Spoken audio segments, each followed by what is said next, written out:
Assalamualaikum warahmatullahi wabarakatuh. Kali ini kita akan belajar mata pelajaran ilmu pelayaran datar, yang mana ilmu pelayaran datar ini adalah ilmu pelayaran cabang dari ilmu pelayaran tersebut. Yang pertama, ilmu pelayaran datar, yaitu ilmu yang menggunakan benda-benda bumi, ya. Contohnya apa? Pulau, gunung, tanjung, suar, dan lain sebagainya, sebagai pedoman dalam membawa kapal dari suatu tempat ke tempat lain. Kemudian keduanya ilmu pelayaran astronomi, yaitu ilmu pelayaran yang menggunakan benda-benda angkasa untuk atau sebagai pedoman dalam membawa kapal dari suatu tempat ke tempat lain. Contohnya apa? Matahari, bulan, bintang. Kemudian cabang ilmu pelayaran ketiga adalah navigasi elektronik. Navigasi elektronik ini adalah navigasi yang menggunakan terutama menggunakan listrik, ya, disebut dengan elektronik, biasanya menggunakan listrik. Contohnya apa? Radar, GPS, LORAN, dan lain sebagainya, yang intinya membantu dalam bernavigasi dari membawa tempat satu ke tempat lain dengan menggunakan listrik, disebut dengan navigasi elektronik, ya. Ini ilmu pelayaran datar ini adalah cabang dari ilmu pelayaran. Apa itu ilmu pelayaran? Jadi ilmu pelayaran ini ilmu pengetahuan yang mengajarkan cara melayarkan sebuah kapal dari suatu tempat ke tempat lain, tentunya dengan selamat, aman, dan ekonomis. Ya, di sini dengan selamat, aman, dan ekonomis. Ya, jadi kita membawa kapal, misalkan dari titik satu ke titik yang lain, dari fishing ground ke fishing base atau fishing base ke fishing ground, karena kita mau ekonomis menggunakan bahan bakar, sehingga kita mengabaikan untuk keselamatan. Nah, inilah tujuan dari kita belajar ilmu pelayaran. Jadi kita paham bagaimana cara membawa kapal ini dengan selamat, aman, dan ekonomis. Kita belajar setelah sebagai kita tadi paham tentang navigator. ilmu pelayaran, ya, kita akan membahas tentang ilmu pelayaran datar. Jadi di sini ilmu pelayaran KD pertama tentang bentuk dan ukuran bumi. Mengapa kita belajar tentang bentuk dan ukuran bumi? Ya, karena di dalam membawa kapal tentunya kita paham dulu kondisi-kondisi lingkungan yang ada, terutama bentuk bumi itu sendiri. Ya, karena kita membawa kapal dari titik satu ke titik lain, tentunya harus tahu kondisi lingkungannya, ya, atau kondisi perairan tersebut, ya, karena bumi ini bentuknya bundar, ya, atau sebenarnya tidak bundar, ini bentuknya elips, kayak kita lihat telur ayam, ya, atau telur ayam lah, ya, kita ini, itulah bentuk bumi sesungguhnya. Jadi kita akan belajar bagaimana bentuk dan ukuran bumi. Ya, bentuk dan ukuran bumi ini di laut, ya, pengaruh laut disebabkan adanya ombak, arus, angin, ya. Jadi dalam pelayaran ini belum tentu jarak yang terpendek adalah jarak yang ditempuh dalam waktu yang singkat, ya. Tapi bisa saja jarak yang panjang ini, ya, bisa ditempuh dalam waktu yang singkat. Karena apa? Karena ini terpengaruh dari pengaruh laut ini, ya. Yang contohnya adalah arus ini. Ya, kita lihat kalau arus dari belakang ini, ya, akan mempercepat dalam pelayaran, ya. Jadi kita terdorong dari belakang oleh arus, akan mempercepat dalam pelayaran. Sedangkan kalau kita dalam jarak yang pendek, ya, tapi arusnya kita lawan, itu akan memperlambat dalam pelayaran.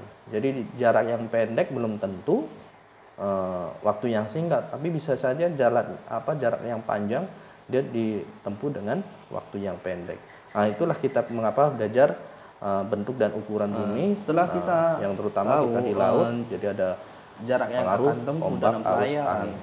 kita harus perhatikan faktor-faktor seperti cuaca, keadaan laut, atau sifat-sifat kapal sendiri.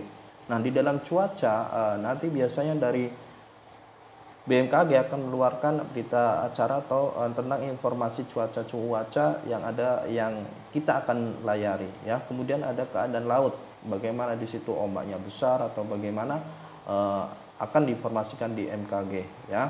Kemudian kita harus tahu sifat-sifat kapalnya sendiri. Kita belajar tentang bangunan dan stabilitas pada saat kelas 1. Itu nanti setiap kapal-kapal itu mempunyai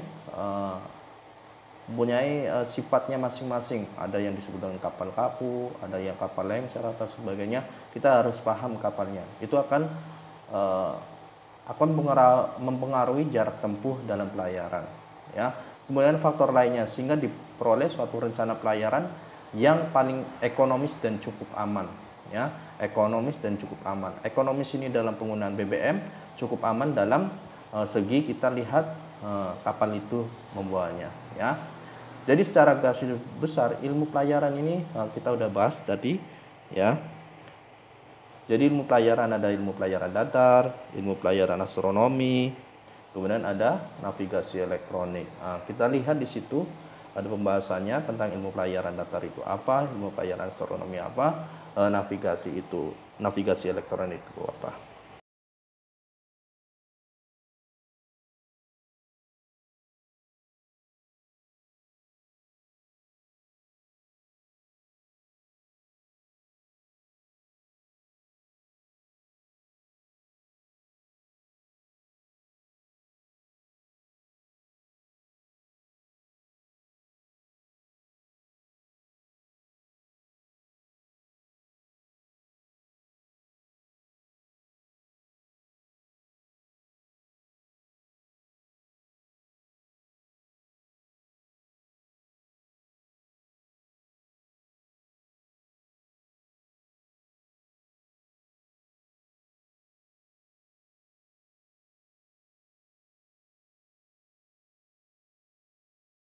Sekarang kita akan belajar bentuk bumi dan nama bagian-bagiannya, ya.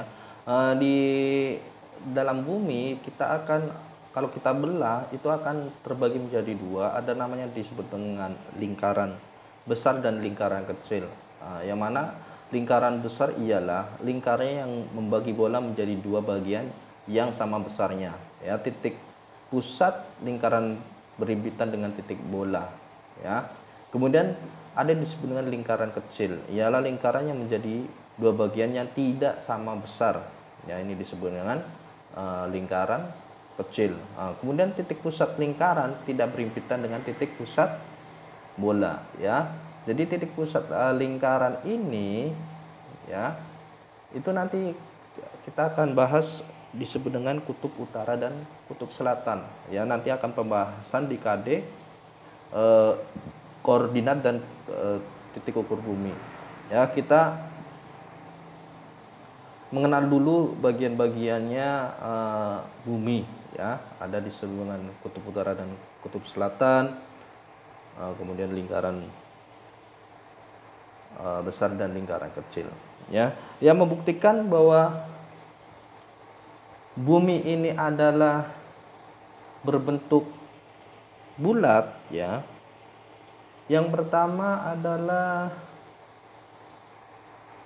dibuktikan bahwa sebuah kapal kalau kita berlayar, ya, yang datang mendekat, mula-mula akan terlihat tiangnya. Kita perhatikan, ya, kalau kita berlayar, mula-mula yang kita terlihat tiang kapalnya, ya, yang paling tinggi dulu, ya. Itu menandakan bahwa bumi ini berbentuk bulat. Kemudian keduanya adanya perbedaan waktu siang dan malam. Karena apa? Yang kedua adanya perbedaan waktu, adanya siang dan malam. Nah, ini yang kita lihat adalah bumi berputar mengelilingi matahari, ya. Karena bumi kita bundar atau bulat, sehingga ini akan terjadi adanya waktu siang dan malam, ya. Kemudian ketiganya, jika orang berjalan lurus dengan arah yang tetap, maka ia akan titik kembali di tempat semula, ya. Lurus terus akan berjalan, ya. Orang tersebut akan kembali lagi ke titik yang semula. Ini menandakan bumi ini bulat, ya. Dari titik satu terus, yang penting lurus, jangan belok-belok. Dia akan kembali ke titik semula lagi pada saat mereka atau dari saat orang tersebut berjalan pertama, ya. Kemudian keempatnya, pada waktu terjadi gerhana bulan terlihat bahwa batas bayangan bumi di bulan berbentuk lingkaran. Ya, ini yang menandakan bahwa bumi ini berbentuk bulat. Karena apa? Bayangan bumi di bulan berbentuk lingkaran. Ya, kita lihat bulan tuh. Ya, pada saat gerhana bulan pasti dia terlihat gerhana bulan tersebut terlihat ada bayangan bumi di bulan berbentuk lingkaran. Ya, kemudian keempatnya, dari hasil pemotretan satelit, ya kita lihat di Google atau lain sebagainya, ya ternyata memang bumi berbentuk bulat, ya berbentuk bulat, ya dari hasil pemotretan. Kemudian keenamnya, ya bagian permukaan bumi yang nampak ini menjadi sebagian besar jika penilik berada di semakin tinggi. Ya, untuk itu ya kenapa bumi ini berbentuk bulat ini kita udah lihat, ya sebuah kapal berlayar datang mendekat, mula-mula yang terlihat tiang, keduanya adanya periode waktu siang dan malam. Jika orang berjalan lurus, dia akan tetap titik kembali di mana dia semula berjalan. Kemudian keempatnya, adanya waktu terjadi gerhana bulan, bayangan bumi di bulan berbentuk lingkaran. Kemudian hasil pemotretan satelit ternyata memang berbentuk bulat. Kemudian bagian permukaan bumi yang nampak ini menjadi semakin besar jika penilik berada di semakin tinggi. Nah, itulah bukti-bukti bahwa bumi berbentuk bulat. Untuk KD pertama tentang bentuk dan ukuran bumi, Bapak rasa cukup, ya. Kalau mulai belajar, untuk KD selanjutnya kita akan belajar koordinat di bumi dan ukuran bumi. Ya, untuk tugas pertama ini, ya kalian ringkas di buku materi pelajaran kalian, ya.